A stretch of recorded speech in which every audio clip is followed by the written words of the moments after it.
श्री स्वामी समर्थ सर्वांना. सर्वजण कशा आहात? आणि आज वार आहे गुरुवार आणि हे जे टायमिंग आहे सकाळी पहाटे 5चं आहे.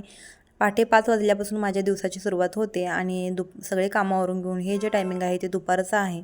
दुपारी बघा जे जे काही माझे किराणे संपलेले होते ते मी सगळे डब्यातले काढत होते आणि जे जे काही शिल्लक आहे त्यांना रबर लावून ठेवत होते, कारण की मला बाजाराची लिस्ट बनवायची होती. मग आधी बघितलं की कसं बरं पडतं ना, नाहीतर एक्स्ट्राच उगंच पडतं मग येऊन. आपण आधी बघितलं नाही आणि परत बाजार आला की सगळं जास्ती होतं ना, म्हणून सगळे डबे मी आणि जसं संपेल तसं मी सगळे डबे घासून करून ठेवते, कारण की कसं ते बरं पडतं, स्वच्छ पण राहतं आणि बरं पडतं, एकदम लोड होत नाही आपल्याला कामाचा. आणि आता इथून पुढे तर सगळं धावपळीचंच आहे. हा महिना जरा नॉर्मलमध्ये, पण पुढचा महिना 1 तारखेपासून आपल्याला सगळे धावपळ आहे. 1 तारखेपासून कसं 2-3 तारखेपर्यंत माझे सगळे घरं झाडून हंतरून पांघरून धुवून होतं आणि परत तिथनं पुढं मग खरेदी आली, गौरींना साड्या आणायच्या किंवा काही. आणि मी भरतानाच 2 महिन्याचं एकदम बाजारात भरत असते की मला पण बरं पडतं, एकदाच ते आपलं नीटनेटकं करून ठेवायला येतं. आणि मी 2 महिने कसा किराणा साठवून ठेवते ह्याचे तुम्हाला ब्लॉग येतीलच. आणि मला हे एवढं सगळं आवरायला मला 2.5-3 तास गेले, कारण की सगळे डबे काढून घासून रोजची भांडे पण होते, कट्टा आवरायचा होता, त्यात मुलांचं काय पण मुलांचं येतं, हे दे ते दे किंवा खायला दे, हे सगळं बघत बघत मला संध्याकाळच्या निदान 6 तरी वाजलेल्याच होत्या. सगळं आवरून घेऊन आणि कसं एकदाचं होऊन जातं, उगा 10 वेळा आपण तेच तेच करत बसत नाही ना, की बाकीची पण कामं असतात. नीटनेटकं असतं, घरातील भाज्या असतात, काही पण असतात. आणि सांगू, प्रत्येक स्त्री घरातील हे कामातच असायला पाहिजे, कारण कसं रिकामं डोकं असलं की बघा उघं डोक्यात नाही ते विचार येतात, मला असं म्हटलं, मला हे म्हटलं, मला ते म्हटलं. माझं तसं नाही आहे, मी माझ्या कामात खूप व्यस्त असते. माझं हे घरातील काम झालं की यूट्यूबचं काम आहे, यूट्यूबचं झालं की पोरांचं असतं, पोरांचं झालं की मिस्टरांचं असतं. म्हणजे सगळ्या कामातनी व्यस्त असावं बाईनं असं मला वाटते.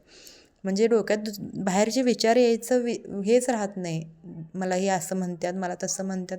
मला पण भरपूर त्रास होता पूर्वी, कारण की मी कसं ना एकच धरून बसणार की मला असं म्हणलेत बघा, मला तसं म्हणलेत बघा. पण सांगू, जेव्हापासून सोडून दिलं की नाही असं डोक्यात घ्यायचं, तेव्हापासून मी खूप आनंदी असल्यासारखं मला वाटतं, खूप सुखी असल्यासारखं वाटते. कारण की कसं बाहेरचे जे आलतू फालतू जे विचार आहेत, बाहेरचे म्हणजे काय, घरातले सुद्धा आपले जर कोण असं म्हणतं, हां ही असं म्हणली ती तसं म्हणली, बघा आता एकत्र कुटुंब म्हणले की काय काय गोष्टी होत राहतात. मग त्या गोष्टींकडे मी कसं पूर्वी लई लक्ष देणार की मग त्रास होणार, मग मानसिक त्रास होणार भरपूर मला. मग त्यामुळे ह्या ज्या गोष्टीत मी काय केले, मग घरातील एक्स्ट्राचं काम वाढवायला चालू केले. मी स्वतः कामं काढायला चालू केली, जी केले ना ते डबल करते असं करायला चालू केलं, म्हणजे मन रमवायचं काम चालू केले.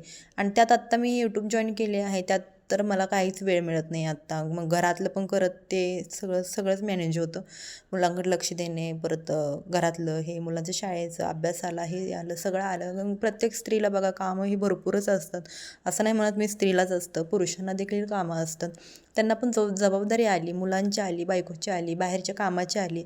आणि सगळं मेन म्हणजे स्वतःचं पण आरोग्य हे जपणं खूप महत्त्वाचं आहे. नुसतं काम पण म्हणून चालत नाही हो, स्वतःचं आरोग्य पण जपणं खूप महत्त्वाचं आहे, तितकंच आहे. देवघर काय मी दरवेळी पूजा करताना स्वच्छ करते, देवघर पण मला स्वच्छ करायचं आहे. बघूया, आता श्रावण महिना लागणार आहे आणि जे जे काय काय हळदी कुंकू त्याने आपण भरून ठेवतो, जे जे डबे आहेत ते मला घासून ठेवायचे आहेत, समया घासायच्या आहेत, जेवढ्या आरत्या जे आहेत, काय काय तांब्याची वस्तू, तांब्याची कळशी आपण वापरतो ते सगळे मला स्वच्छ करून ठेवायचं आहे. बघू शकता डबे रिकामी केलेत. आता सगळे डबे घासून घेणार. काही पिठाचे पण डबे उद्या दळपं करायचे आहेत ना, मग डबे मी आज घासून वाळवून ठेवते. आणि जसं संपेल तसं मी प्रत्येक वेळी डबे घासून वाळवून ठेवतेच. पण हे राहिलेले जे शेवटचे डबे होते ते मी आज घासाले. जसं संपेल. अबा आवरलं? आवर आवर, चल काय देऊ तुला खायला. गेलेली आहे आणि चार्जरवरचा बल्ब लावली आता. आणि हे बघा सगळे डबे घासून निघलेले आहेत, रोजची भांडी आणि डबे. अजून फक्त आवरणार आहे. संध्याकाळचे बरोबर 6 वाजलेले आहेत आत्ता. चला वरून थोडंसं फ्रेश झाले आणि अजून तरी काही लाईट आलेलीच नाही. तर हे बघा मी देवाबत्ती केली आहे आणि ही आहे आजची गुरुवारची पूजा. बघू शकता, आज गुरुवारी मी अशी पूजा केली होती. देवाबत्ती झालेल्या आहे, संध्याकाळच्या बरोबर 7 वाजलेले आहेत.